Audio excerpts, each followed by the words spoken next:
Welcome to the Pod of Inquiry, everyone. My guest today is Dr. Nathan Goodyear. If that name sounds familiar, it's because we've already done an episode with him. Season 6, Episode 7 to be precise. Dr. Goodyear had such a command of what I think is really the cutting edge in oncology, and we can term it integrative oncology if you'd like to put some nomenclature to it. But we talk about fecal transplantation and the role it plays in comprehensive and integrative cancer treatment. We also discuss whether or not parasites are really responsible for cancers, and he dispels a lot of the mythology that you're seeing currently on social media regarding this topic. And he gives a overall presentation in today's conversation that I think you will find extremely informative and exciting. So please enjoy this conversation that I have with Dr. Nathan Goodyear.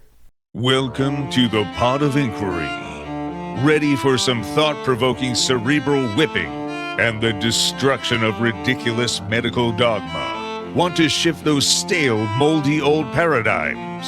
Well then, don that thinking cap of yours. Get down in the cave and join our host, Dr. Stephen Barrett, for this week's episode. Let's start spelunking. All right, everybody. My guest today is Dr. Nathan Goodyear. You may recall that I had him on in Season 6. I believe it was Episode 7. And I'm super excited to have Dr. Goodyear back because the first episode he did was so well received, and I know that they have a lot more information from the Williams Cancer Institute. So Nathan, thanks for coming on again. I really appreciate it. Stephen, thanks for having me on. Thank you for what you do, the Pod of Inquiry, which is simply asking questions. I love that in today's day in the medical and scientific world. Questions are discouraged. It's more about conformity than critical thinking. And what you're doing is you're embracing that critical thinking through questions. And I thank you for that because you know this, it takes courage to do it. Yeah. Right. Well, it takes courage. Yeah. Well, to be honest, it's a lot easier to just get experts on like you and just ask them good questions, So my prep is what's a great question that I can ask so that they can answer. And, so hopefully I'll have a couple of those today, but anyhow. Well, you're gifted at that, Stephen. So, because let me tell you, you and I have probably both been on podcasts and with others, and it's like, well, this person doesn't know how to steer this conversation. Right. Right. It's an art, and you do it well. Well, I appreciate that. Those are very kind words. And I will tell you that I had a hard time prepping for this because the amount of work that you and Dr. Williams are doing down at the Williams Cancer Institute is just extraordinary. And so sometimes it's like asking for a drink of water and they're turning a fire hose on you. Yeah, it's I'd say it's not just you, it's us as well. Because what we're doing is we're opening the door to the next generation of therapeutics. Mm-hmm. But it's not just new therapies that are following the same paradigm. We're basically crushing the old paradigm. Right. And with that becomes great challenges because I spoke at a conference last weekend. I said, look, we got to reprogram cancer because research tells us we can. Now, that's all in vitro, that's in vivo. So let's get it to humans and let's prove that concept. But we're going to have to reprogram the mind of doctors, of scientists, the general public, because that's a concept that's foreign to them. So, so it's not just in the science that we're working. Like I told you beforehand, before I came on the show, we got a new book out coming.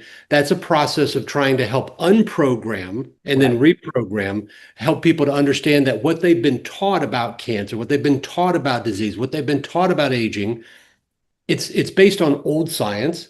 We have new science that debunks the old science.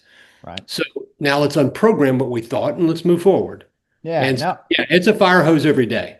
No, I think there's a lot to be said with that. I mean, medicine's a slow boat to turn anyhow. And then when you have these paradigms that are almost entrenched to an order of religiosity, it is really difficult to bring some new paradigm in, or at least even shift the old paradigm to, more of a current. These are incredibly exciting times. Jason and I did our first X Spaces live yesterday. That was super fun. I love live things because they're real. I love that. And I love to engage with people in live Q&A. But, I said that we are at such a moment in time that history is very, very limited in, where we are alive, where major paradigm shifts in thought and practice are happening, Right. such as Pythagoras and Copernicus, where no longer do we see that the world's flat, it's round. No longer do we see that the galaxy rotates around the Earth. These were massive, massive thoughts of change that brought forward new innovation. Now, some of those people were burned at the stake for. Now we're not, Right. hopefully, not going to be burned at the stake, but what the new ideas bring forth is unsettledness, unease. And so some people's reactions to that is to lash out instead of burning at the stake. Maybe you're burned on the social media of cancellation, right? Right. Of ending. So, I mean, there's Right. different variants of that, but yeah, we're going to push forward through that anyways. Well, you mentioned the new book, so tell us a little bit about that. Yeah, still working on the title, isn't it? We got the book done, Yeah. and we can't come to agreement on the title. It's lost in the cycle. It's not lost in the cycle, but it's perpetually spinning around with the editors. But it's going to be coming out soon, probably somewhere around the first of the year, we hope. And basically, there we're going to propose this concept that is born in the science that aging and cancer are one and the same, and that treatment should in turn affect both of those one and the same, meaning no longer do we go to war on the body. Right. We target the tumor and heal the body simultaneously. So by targeting aging, we're targeting cancer. By targeting cancer, we should be targeting the process of aging and thus promoting regeneration. And it is a massive, massive change of thought, because the last 100 years or so, it has been warfare. It has been warfare. I mean, Right. chemotherapy born out of war, propagated through war, surgery born out of war to handle, battlefield injuries, refined in war. Now, doesn't mean that surgery doesn't have a place, goodness gracious, but it just means that this war mentality has done nothing but promote cell senescence, and cell senescence accelerates aging, and that in turn accelerates disease. So, and then that ties it into, chemotherapy-induced peripheral neuropathy and other areas. But we have to move away from this concept. And the research is there, and this new book highlights that, not just what, but how. Oh, that's fantastic. So you guys are really known for your integrative approaches to managing these very complex oncologic disorders. And you mentioned before we got on, you're doing more research now in fecal transplantation, and I mean, it makes total sense if you think about the gut brain, connection and everything. Can you expand so the audience can understand what you all are doing and why you're doing that from a fecal transplantation aspect? Yeah, everybody talks about the gut-brain axis. Right. And I would say that in that gut-brain axis, you have to intertwine gut-immune-brain axis. Mm-hmm. And for us in the cancer process, it's the gut immune axis that's so critical. What we know is, let's just take and connect some dots here. It was said that, education doesn't teach us how to connect the dots, only to collect them. Steve Jobs said, well, we have to connect the dots by going to the past. But anyways, so when we connect these dots with the fecal transplant, look at a mother that her child was born via C-section. There's reasons for that to happen. We know that the gut microbiome sets up differently. Then if that mother is not able to breastfeed, say the breast milk doesn't come in, there's an infection, mastitis, there's reasons for that to happen. Right. Then the gut microbiome doesn't set.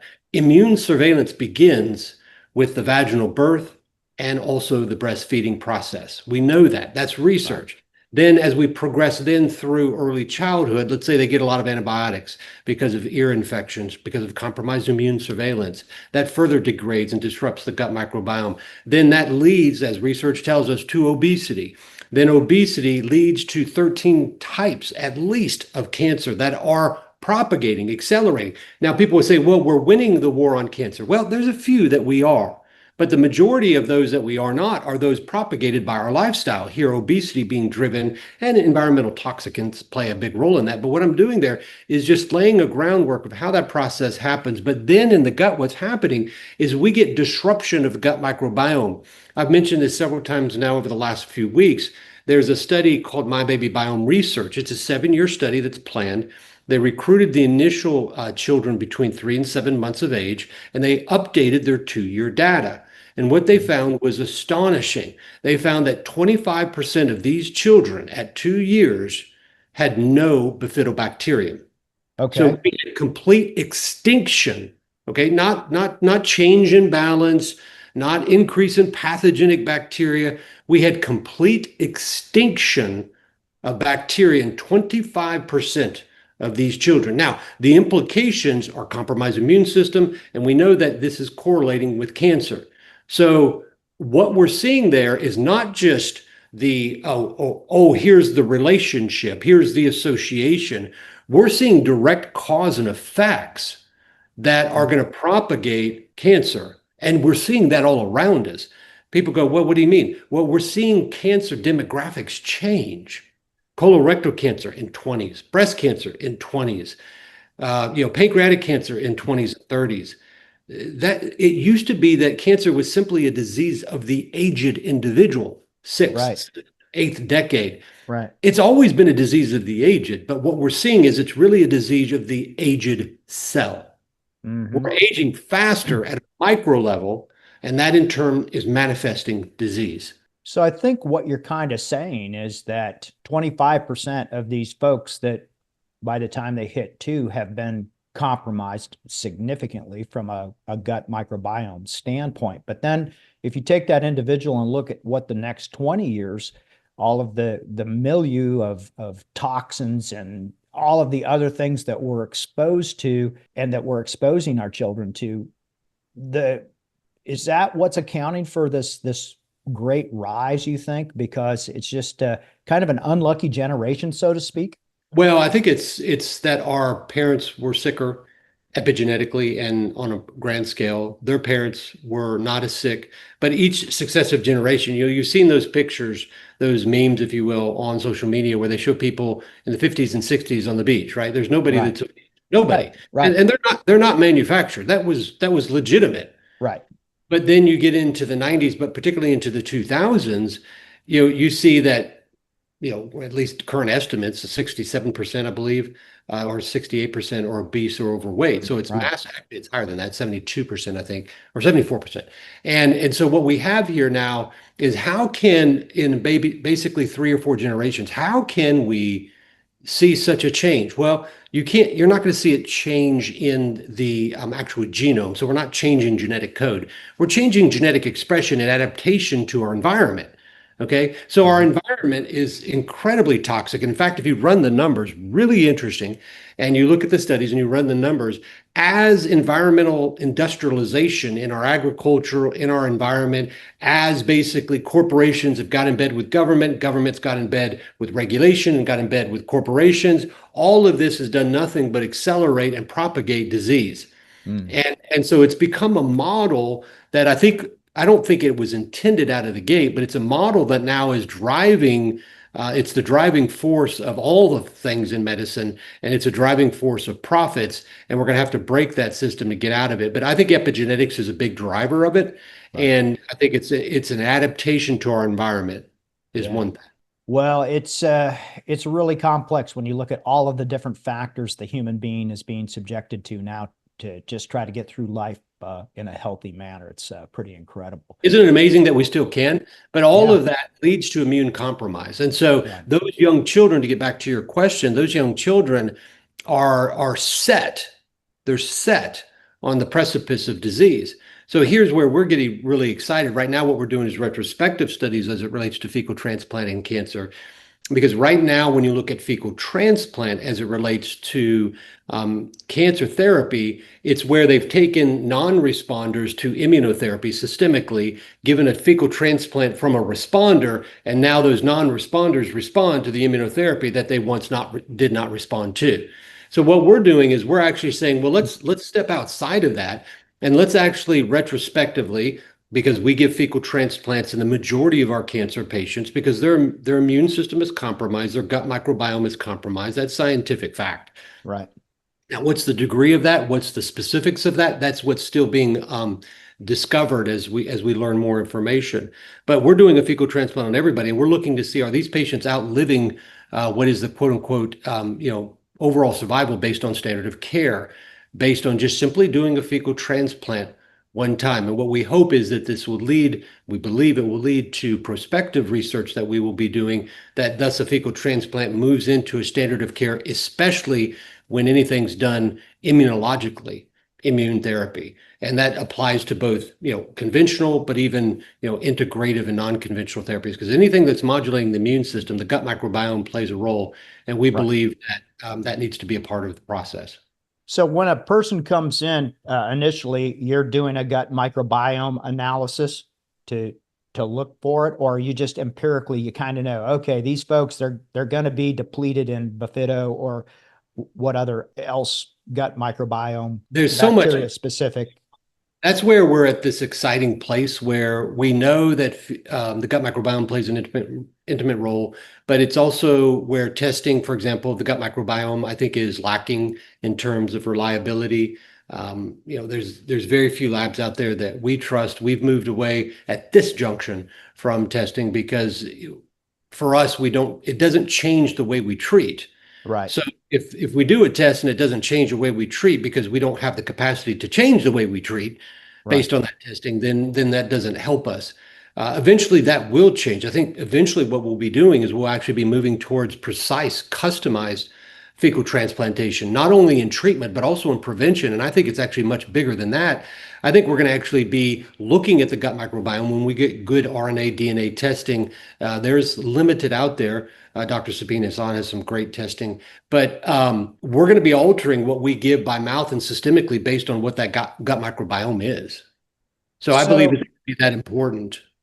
And so explain to the audience. Yeah. So explain to the audience how you're doing the fecal transplantation, because I think that's sometimes a little bit of a conceptual hurdle for people when they hear the words fecal and transplant. I wish, and I say this on stage, I wish when I say fecal transplant, if I could, see a cartoon bubble pop above the heads of the attendees, because the images that I think we would see would be quite hysterical. Yeah. Because, nobody knows what that is. And I mean, even doctors don't. Basically, it's just taking microbiome, bacteria, and understand that also involves metabolites from a donor, and it's transposing it into the gut microbiome of the recipient. Now, right now in the United States, there's actually one FDA-approved product, believe it or not, that is a fecal transplant. It's used and approved in Clostridium difficile that has failed antibiotics twice, and it's quite successful in treating that there. But so in that instance, it's gone through the FDA trials to approve its efficacy and safety. But it's an enema. Okay, it's a simple process, yes, but it's a complicated process because it's a live biological organism, right? Right. And so it needs to be thawed and managed and taken care of appropriately because it's a biological organism, but it needs to be introduced in the right area. So one of the areas of concern I have that I've voiced with somebody I really like their product is if you give a fecal transplant by mouth, is there risk of colonization off target? Meaning you have anaerobic bacteria that dominate the colon, okay, the distal part of the gastrointestinal tract, but yet it colonizes the small intestine. What's the implications with there? Well, there was a study that was published that suggested the implications there are it has an impact negatively. So is this targeting of these bacteria in specific areas in the gastrointestinal system as important as simply the engraftment of that? Because it's not just one, when we talk about fecal transplant, we have to use the vernacular of what we would say with heart transplant, with lung transplant. It must be engrafted. So this bacteria that is given to the host now, or so the recipient from the host is now, it needs to engraft and become a part of that bacteria. And what research has shown is that the environment there, the bacterial population becomes better and better and better over time. So it's not that it replaces, but it creates a better balance that given time, when it engrafts, actually ensures a healthy gut It reduces dysbiosis, reduces systemic inflammation, which aggravates all of the conventional cancer treatments, by the way. Lipopolysaccharide from gut dysbiosis moving systemically associated with obesity works with chemotherapies like paclitaxel to accelerate nuclear factor kappa beta, systemic inflammation, and this promotes metastasis. This has been weeded out. Before we continue with this great discussion, I just want to take a quick break to acknowledge this week's sponsor. I'm constantly exploring new avenues to enhance well-being and address any health concerns. Today, I'm thrilled to introduce you to an exciting supplement called Stem Regen, which I take daily and genuinely believe could revolutionize your health journey as well. Stem Regen stands out as a game changer in the realm of wellness. Crafted from 5 potent plant extracts, it boasts a remarkable ability to stimulate the release of your body's own stem cells from your red bone marrow. Why is this significant? Well, stem cells are the superheroes of our body's natural repair system. They possess the extraordinary capacity to morph into various cell types, aiding in tissue regeneration and repair. As we age, the quantity of circulating stem cells in our system reduces significantly, impairing our body's ability to heal and rejuvenate itself effectively. Stem Regen steps in to counter this decline by kickstarting the release of stem cells into circulation, thereby bolstering your body's innate repair mechanisms. Once unleashed into your bloodstream, these mobilized stem cells actively seek out areas of damage or injury, initiating the healing process. By incorporating Stem Regen into your daily routine, you're essentially empowering your body to tap into its own regenerative prowess more efficiently. I firmly believe that Stem Regen could be a valuable addition to your wellness regimen, especially if you're seeking to fortify overall health and vitality, accelerate tissue repair, or expedite recovery from injury or illness. This first of its kind stem cell mobilizer is changing the game in regenerative medicine. Don't wait to unleash your body's innate healing capabilities. Visit stemregen.co/Dr. Steven, that's with a PH, and use the code SBPOD to get a 15% discount off your first order of Stem Regen. So, and this is why I think, though we go, okay, well, chemotherapy 50 years ago, that's one thing, but we as individuals and humans, we're different than what our grandparents were. And so the environment that these toxins are coming into our body, whether that's via chemotherapy or whether it's just via, glyphosate, our bodies are responding differently to that. And so we have to understand that. And so this is why we're trying to go back to the basics by targeting the hallmarks of aging, hallmarks of cancer, et cetera. But we believe the gut microbiome is sentinel for the hallmarks of aging, hallmarks of cancer. In fact, they're listed there. So you mentioned that you're actually thinking about this from a preventative standpoint. I think that's a very interesting thing, because I don't know anybody my age that hasn't had vast changes in their, gut microbiome just from, hell, it can change pretty quickly just from travel or, taking an antibiotic for a week and a half or whatever. So that would make sense. So I guess my question is, well, I have several questions, but one is from a preventive standpoint, what's the protocol? One application or administration? That's where the research is not there. Okay. I mean, that's where this is so incredibly exciting. That's why I said we're at a moment where Pythagoras and Copernicus, and where massive change of thoughts are coming, massive change of practice are coming. Yes, I believe we're going to go there. So go back to that child that was born by C-section, not breastfed. Guess what? We can step in, at least now, know that 25% of those children at 2 years of age will not have bifidobacterium. And by the way, it's 87% have depleted or reduced levels significantly. So it's not just that it's only 25% gone, it's that there's massive decrease in it and other beneficial bacteria. We can step in and intervene and do a fecal transplant there. Wow. Now, that's restore the bifidobacterium. Now, people would go, well, how do you know? How can you prove that you're going to protect against cancer, protect against autoimmune disease, protect? Valid question. We'll need research on that. But we know that depleted bifidobacterium is connected with cancer. It's connected with immune dysfunction, which is connected with autoimmune disease. So it would stand to reason science begins with logical questions that we step in and we intervene in a safe preventative strategy to follow these patients through their life. I think that's where we're going. I think it's going to be customized in the future. I think it's going to be targeted in the future.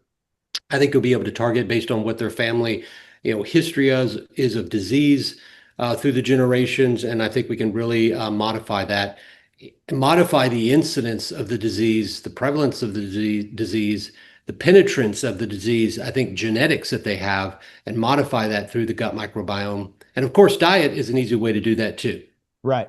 So maybe I misunderstood what you were saying, but it seems to be that, systemic chemotherapy would have a detrimental effect on the gut microbiome. Is that? Yeah, that's correct. Okay. So our treatment, let's say the old paradigm treatment, we're giving somebody chemo. Well, we're also wiping out their gut microbiome. So we're kind of shooting ourselves in the foot in one way, or am I misinterpreting that? No. So when we look at, and this is why I don't use words haphazardly. I think words are very important. And I think in today's culture, we don't understand in most cases the words that we say. We don't even know what they mean. But warfare, I use that because that's the vernacular in cancer. Right. When you look at surgery, chemo, radiation, all of those promote cell senescence. Now, what's that? And this is a key component within our book.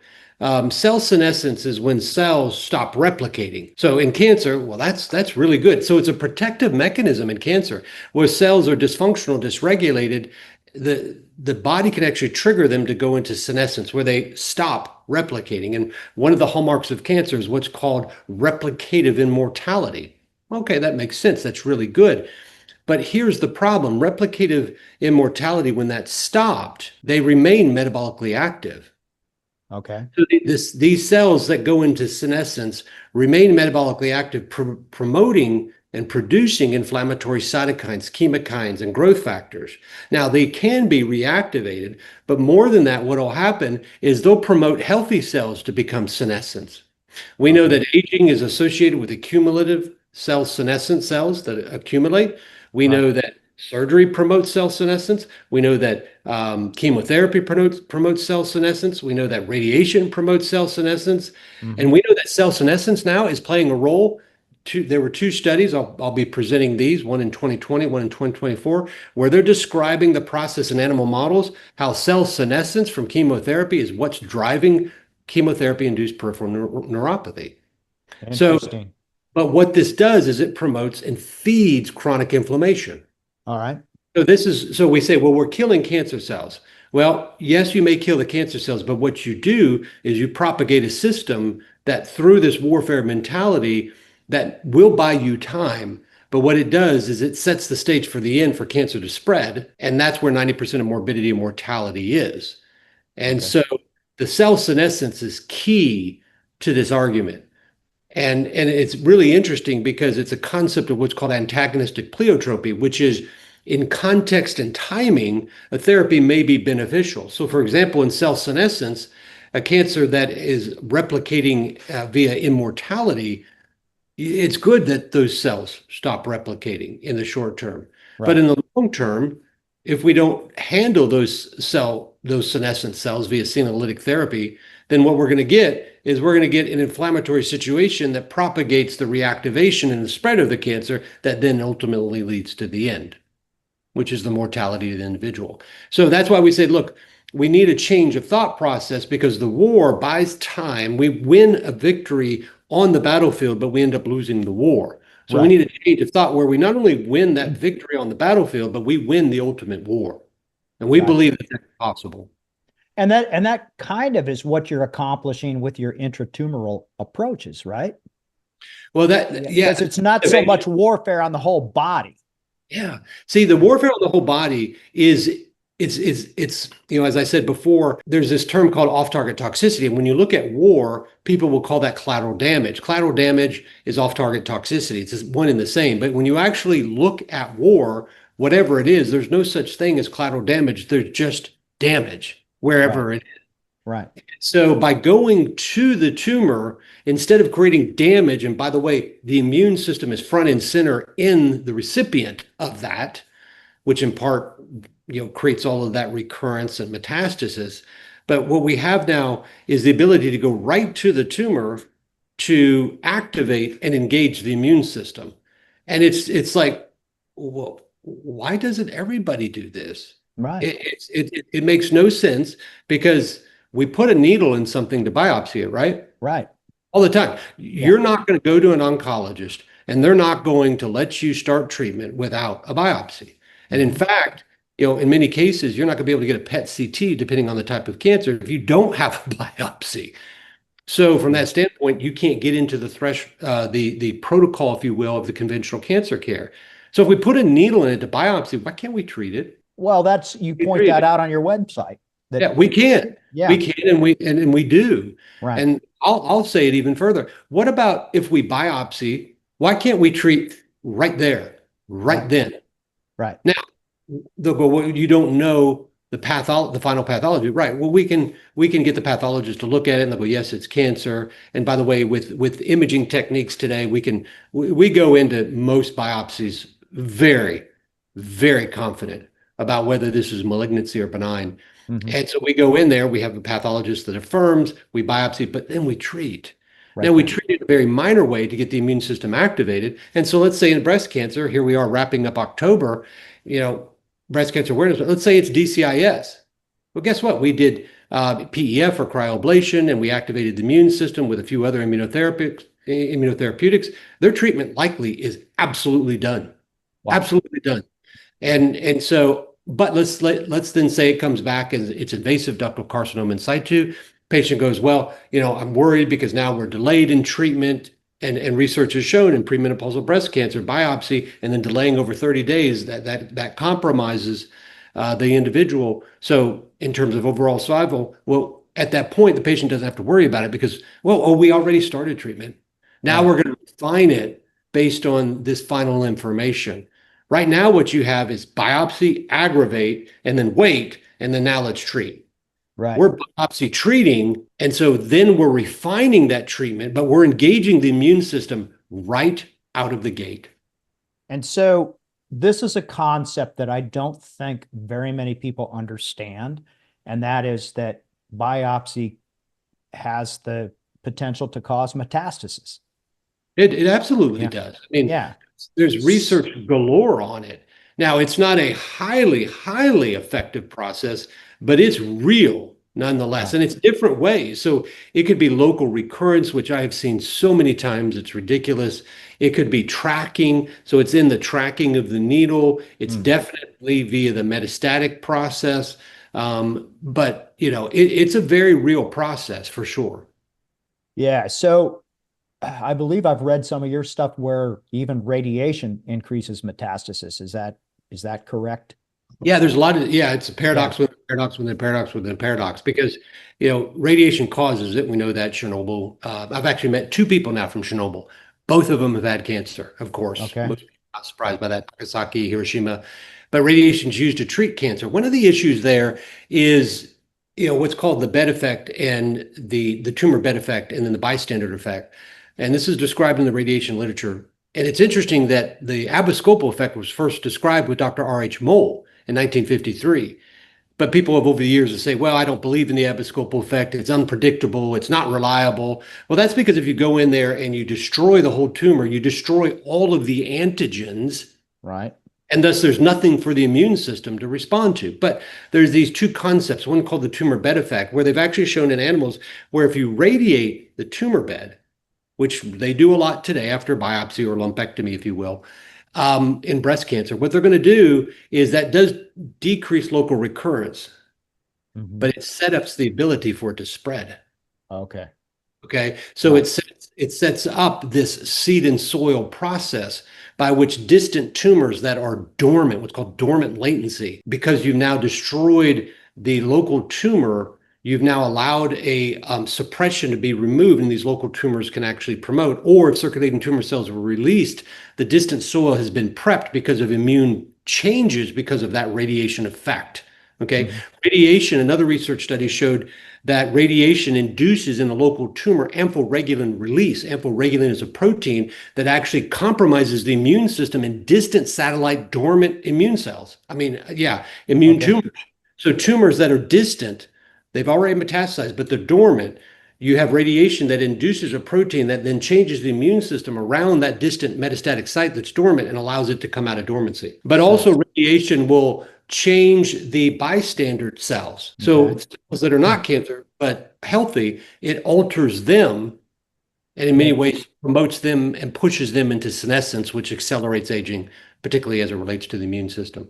So it's all in the literature, but it's just like, that's why I said we have to unprogram the way we've been programmed to think, to look at new possibilities. I'm going to ask you a question that might get me in a little bit of trouble with some folks, but I'm going to ask it anyhow. And that is, when you look at medicine, people a lot of times don't understand that medicine is a business. And there are always financial considerations for paradigms that are adopted. And one of them in oncology, and I don't know if this is true or not, but it's being talked about more and more, and that is the reimbursement that oncologists are getting per chemotherapeutic infiltration, that it's significant. And anytime, humans are humans, it's anytime that there's a big financial reward, it makes it that much more that they may be biased against changing their paradigm. What's your thoughts on that? Wow. We could spend several hours talking about that, Stephen. I believe, when people say, a lot of people will say this, I'm not the first to say, they say medicine's broken. Yeah. And there's a lot of ways that they're saying that. The business side of medicine is absolutely broken. It's absolutely broken. Because what has happened is, if you look at it, just let's theorize here. Let's create a business model. We were just starting from scratch, and we say, well, let's create a business model. Well, let's create an environment that perpetuates the need for our therapeutics, but we're invested in that environment, the products that create that environment. Then we're also invested in the products that are used to treat that environment. So what we have is the market that we're creating, we're controlling the demand of that market. We now then are in bed with those who regulate that environment and demand access to that environment. They dictate who has access to that environment and who does not, who are players on the field and who are not, who are winners and who are losers. The winners and losers are picked in this. So you control all aspects of this market, even demand. Right. It is the perfect business model. From birth to death, there's profit. We are the commodity and the means to that profit. Yeah, nobody likes to talk about it. And I don't think that's the way medicine moved intentionally, but I think that's one where it's like, wow, we can make money off this. We can make money off this. And everybody knows this, the consolidation, right? There's these small organizations throughout the world. They control all aspects of this. That's why I'm such a big proponent of regenerative farming, because regenerative farming is pushing back against industrialized farming. Yes, industrialized farming has done some great things. It's fed the masses. Yet we've gotten out over our skis, and now we're starting to go, oh, shoot, we shouldn't have done that. Right. But we can't rely on those who cause these problems to be the one that are the determining of the solutions of the problems that they created. We need new ideas. We need new people, but with people with experience that can say, we need a different approach to this. Right. Because now when you look at it from you look at a doctor-patient relationship as a quote unquote bed, okay? On one side of the bed is the patient, on the other side of the bed is the doctor. In the bed are insurance companies, pharmaceutical companies, government, regulatory agencies. They're just having a big orgy, okay? Yep. And those that which this system is supposed to be about, they're the ones that got kicked out of the bed. That's right. So yeah, you're right. And that's not pointing fingers at particular individuals. That's just simply saying, we got to speak true to this. Right now, there was a Journal of American Medical Association survey published in 2024, looking at it coming out of the pandemic, they showed that 40% of patients trust doctors and hospitals. Now, I was shocked at that number being that high, but Right. 40% is one of the lowest on record. The only way we restore patients' trust in doctors, in medicines, and in medicine is that we physicians, and this is why I love what you're doing, Stephen, that's what I do with my podcast too, is we speak truth. Right. Even if the truth is not accepted and celebrated by some. And now, a message from our sponsor. I've been taking Nature's Marvels bioregulatory peptides for more than 3 years now on a very consistent basis. It's an integral part into my wellness journey, and I can't imagine not even going on this journey without that. These are designed with cutting-edge science to optimize and restore your body's natural processes. After 3 years, I can say without a doubt, this isn't another wellness product that just gets pushed to the back of the cabinet. This is the real deal for human optimization and longevity. Start your journey today with Nature's Marvels. Our website's below. We speak truth and we speak it in the science. That's what I do. I always say I lead with the science. You know, you could say, Dr. Goodyear, you're an ass. I really don't like you. I don't like your hair. I don't like your shirts. I don't like anything about you. But dadgummit, you mentioned those studies and you gave me access to those studies and I read them. And you're right. It has positives. There's limitations. You talked about the limitations. I just can't get past that evidence. That's what we want to do. Right. We want to lead with the evidence, follow the evidence wherever it leads us. Well, I'm just going to say if they don't like your shirts, then they're off the chart anyhow. So, Well, my there you wife, go. my wife dresses me, so she likes my shirts, so I wear them. There you go. I like them too. I think they're great. So one last topic I want to get into before we shut down, and that is all of the stuff that's being talked about from a standpoint of parasites and cancer and some of the repurposing of drugs like ivermectin and fenbendazole and mebendazole and these types of things. So we talked a little bit about this before we started recording, and I thought what you had to say was great. So can we dive into that just a little bit? Because I think there's a lot of BS out there right now, and I think you can clarify this for a lot of people. Yeah, and you know, people used to talk about Dr. Google, right, as being a threat to doctors. Right. I think the problem really is doctor social media. Pick your platform. I've always been a fan of repurposed medications. I've been using ivermectin as a repurposed medication on oncology since 2017. Wow. Okay. It Right. won the Nobel Prize in Medicine in 2015. Now, why did I do that? Well, because there was in vitro and in vivo studies showing it had parallel impacts on pathways that parasites use, that cancer use. So I've been using this a long time. Is it safe? Yes. Is it safe? It's very safe. Is it safer than Tylenol? I don't know. The problem with Tylenol is it's available over the counter and people don't use it as indicated, as prescribed over the counter. So that is a concern in part with ivermectin is people are going to say, well, I'm going to take 2,000 milligrams of ivermectin. That might cause a problem. Right. But this concept that on social media, people are speaking a little bit of truth, but what they're doing is they're extrapolating it and oversimplifying it to the point of irrelevance and actually falsehood. So let's look at that. What do parasites do? What do parasitic infections and cancer have in common? Number one, parasites grow. Okay. Parasites must have an environment to grow in. Parasites spread. Parasites evade the immune system.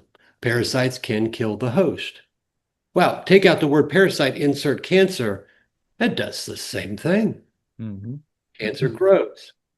Cancer spreads. Cancer must evade the immune system. Cancer can definitely kill the host. So I think what happens is people go, okay, parasites and cancer seem to be parallel. Antiparasitics treat as a repurposed medication in oncology, cancer. Cancer is a parasite. Right. That is a bridge too far based on science and logic. Now, that being said, there are 3 parasitic infections that have been classified by the World Health Organization as class 1 carcinogens. Okay. Meaning they cause cancer. Now, they're not 100% penetrant. It's a scientific term, meaning if a person is exposed to liver flukes, that doesn't mean 100% of them are going to develop cholangiocarcinoma. It just means there's a high risk for that to happen. So what we have to understand is that parasites can cause cancer, but that doesn't extrapolate to all cancers are parasites, meaning they're full of parasitic eggs. That's what people are alluding to. And that's what people have described. And that's where I got into engaging on repurposed medications and oncology in the arena of social media, because the craziness that I saw of what was being said online and extrapolated online. I even created a course. I mean, we deep dived on the history of repurposed medications, ivermectin, mebendazole, fenbendazole, comparing mebendazole and fenbendazole basically to in the class of the benzimidazoles. And that course, which was a deep dive in pharmacokinetics, deep dive in the hallmarks of cancer, deep dive in the toxicokinetics and the human equivalent dosing based on animal dosing. We go deep, deep in that. And man, the website that hosted that got just, you couldn't find it unless you knew the URL. Wow. I mean, just basically banned, shadow banned, take your pick of words you use. I mean, and so we're still trying to figure out how we can't, basically, you can't use the word ivermectin. You use the word ivermectin, there's algorithms that are just going to basically make it so nobody can find that. It's not a 4-letter word, it's a 4-syllable word that carries the same weight. Do ivermectin and mebendazole have anti-cancer properties as repurposed drugs? Yes, they absolutely do. Are they the panacea? Are they the cure that people are describing them to be? I think they can be very helpful. I sat on the stage with a gentleman with stage 4 prostate cancer, went into remission by just taking ivermectin. So, it can happen. And his story was very real. I looked it up and down, researched it back and forth. But at the same time, where repurposed medications in oncology really shine is because ivermectin, mebendazole, they're targeting these pathways that cancer uses, just like parasites use.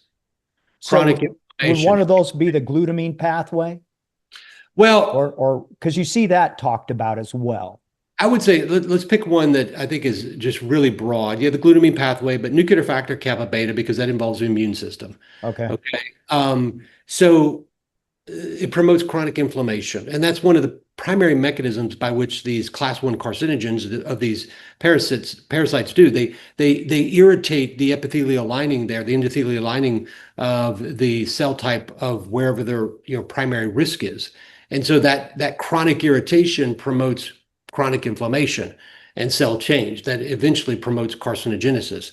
So that is one, I think, central key aspect that you would say we need to target, is that ivermectin and mebendazole, they both can target that nuclear factor kappa beta, reduce inflammatory signaling.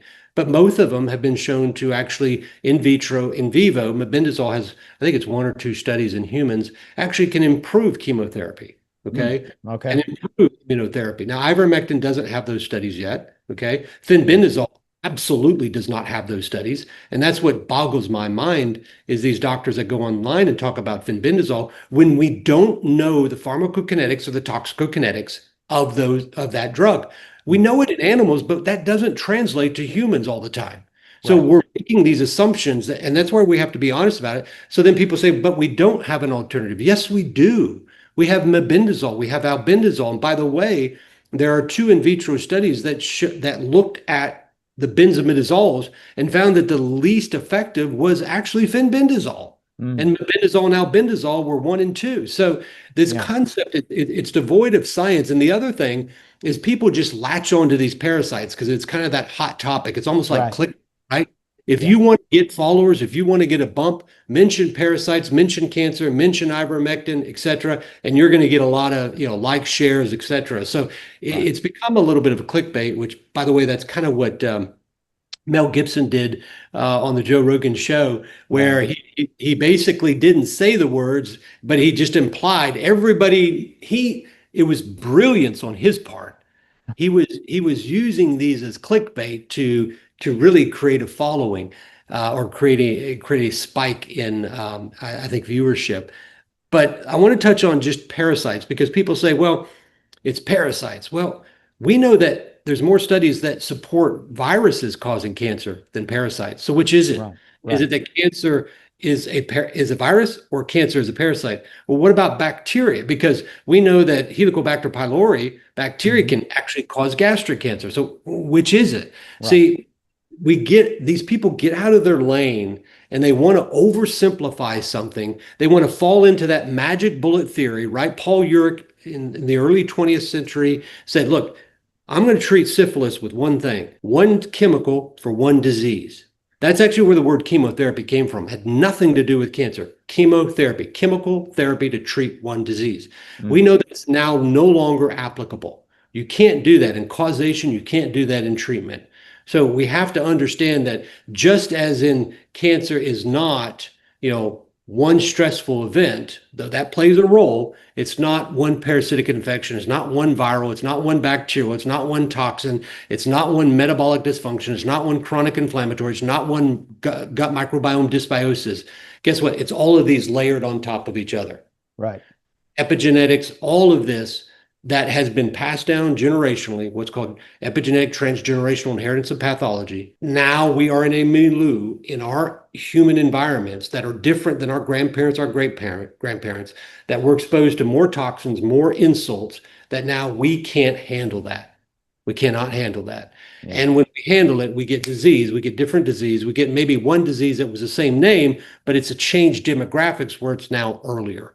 So, can parasites cause cancer? Yes. Is cancer a parasite?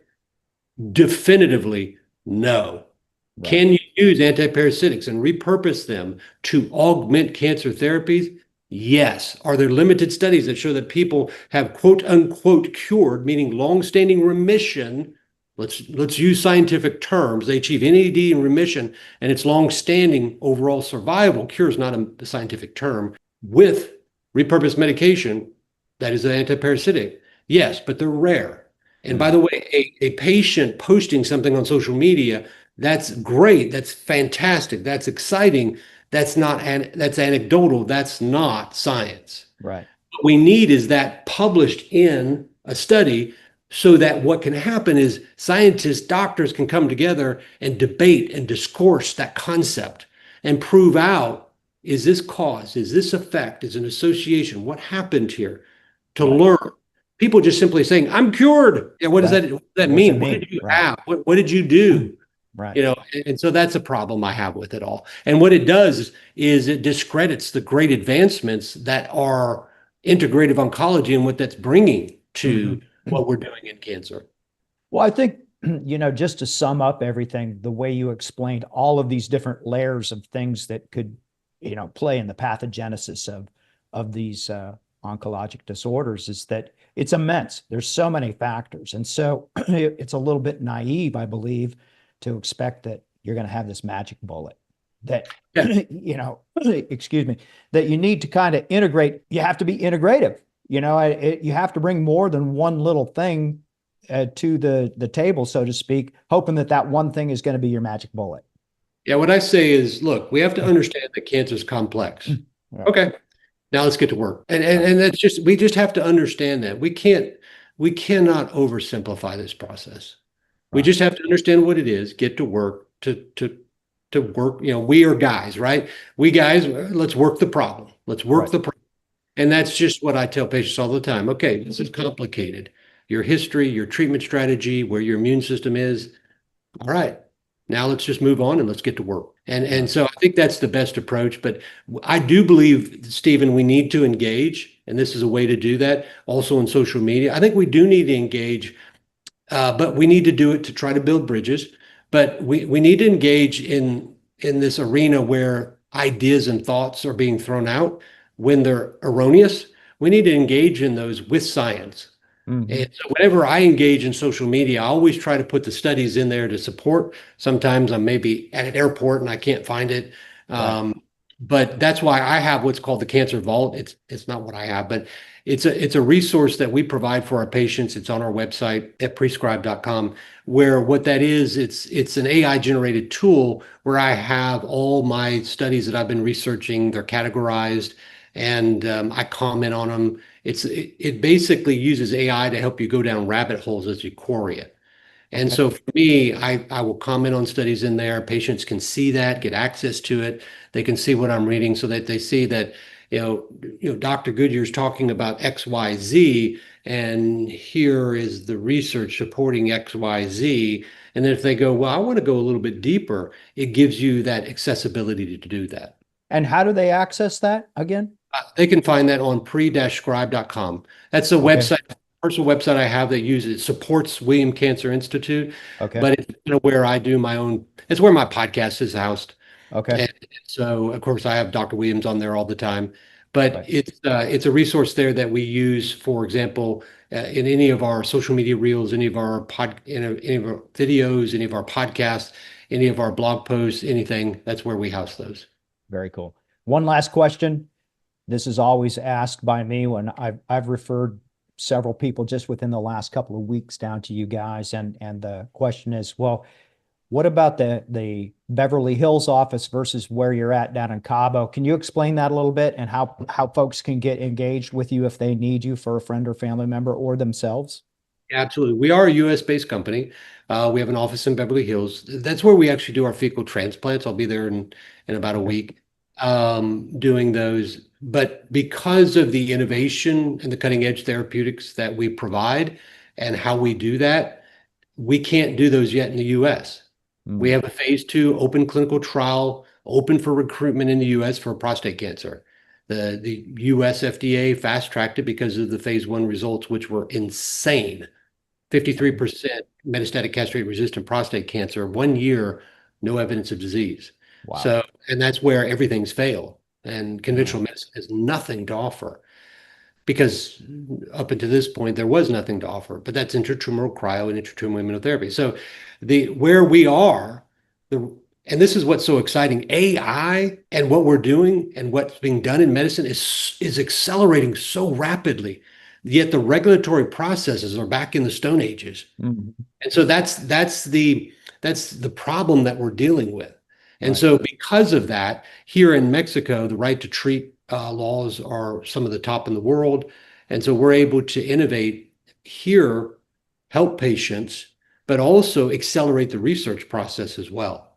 And so we do some things in the US, again, fecal transplant, we can see patients there, but because of the innovation basically out ahead of the regulatory capacity of the FDA and other processes, right now, we have to do these treatments in Mexico at hospitals.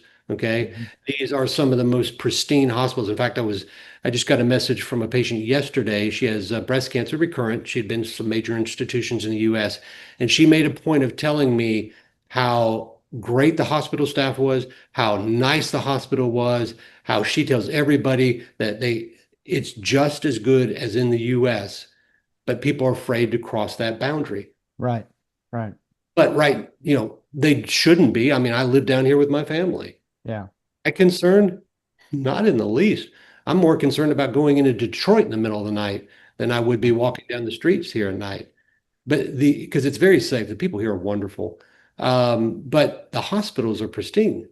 Yeah. And so because we're innovating both in research and in application, and the regulatory capacity in the US can't meet that yet, we do that here. Now, one day, we're working within the system, within these phase 1s and phase 2 studies that we're doing, that will come to market in the US. Right. The problem is it's going to probably take another 10, 15, 20 years for insurance to adopt that to cover it. Right. We could discuss that for a day as well, for sure. But and there's some good to the process being slow, right?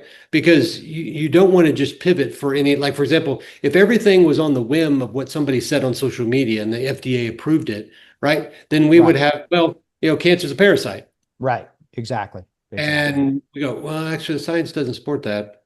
Right. So then you have to build the science to support it or not. Then you have to go through the study process, then through that. Now, I think that can be accelerated. And what I'm excited about is what some of these mathematical and computational models, because of AI, are allowing us to do. They're allowing us to accelerate that original part. Then we can move into in vitro and move into in vivo faster, and then carry that to human studies faster. So I do think that we're going to see that process accelerate. But right now we have to do some of that outside the US, and that's just where we are. Well, fantastic. I always learn so much from you. It's a tremendous honor to have you on the show. And thanks so much, Dr. Nathan Goodyear. Well, Dr. Barrett, like I said before, It takes great courage to do what you do. And I always want to give accolades to those that step into that space to debate and discourse the concept of ideas in science and medicine, because it is so desperately needed today. So thank you for what you do. Thank you. One of our main sponsors, Approved Medical Solutions, is running a 5-day cost-free study on the effects of their product Clean Ketones or essential tremors. This is going to be a very beneficial application for this product, and they have demonstrated to me that it not only improves my athletic performance by at least 10%, it also helps with clarity and concentration. So if you'd like to enroll somebody that you know into this study, just see the link below, and they will welcome you in to try this great product. I hope you all enjoyed today's show and got some truly empowering knowledge out of it. You can always follow up on anything we talked about in the show notes found at our website, podofinquiry.com. If you think you might have tickled just a few neurons inside that cerebral cortex, please spread the word to your friends and colleagues and tell them that they need to get spelunking. Also, if you can take a minute to leave a review on your podcast provider of choice, and especially Apple Podcasts, that would greatly help the show and be so appreciated, provided it's positive. And if not, then just keep your pie hole shut and stay down in that cave. Let's keep spelunking. This podcast is designed for informational purposes only and does not constitute any medical or surgical consulting advice or imply a development of any physician-patient relationship. The opinions of guests who are featured on the show are not necessarily the opinions of Dr. Barrett or the production team. This podcast is owned solely by Barrett Medical and Surgical Media, LLC. While the show is highly oriented for physicians and healthcare providers, anyone interested in the improvement of human performance and understanding will find this a welcome goblet to sip from, or guzzle. However, no representation or warranties are made in any way whatsoever on this podcast for any products, techniques, or other things discussed. Invited guests are not vetted by the Pod of Inquiry for their qualifications and may have a direct or indirect financial interest in what they present and discuss on the show. The Pod of Inquiry disclaims any responsibility from anything taken from the show and used personally or professionally. It is a responsibility of the listener to perform their own due diligence prior to the implementation of any ideas, products, techniques, or anything talked about on the show.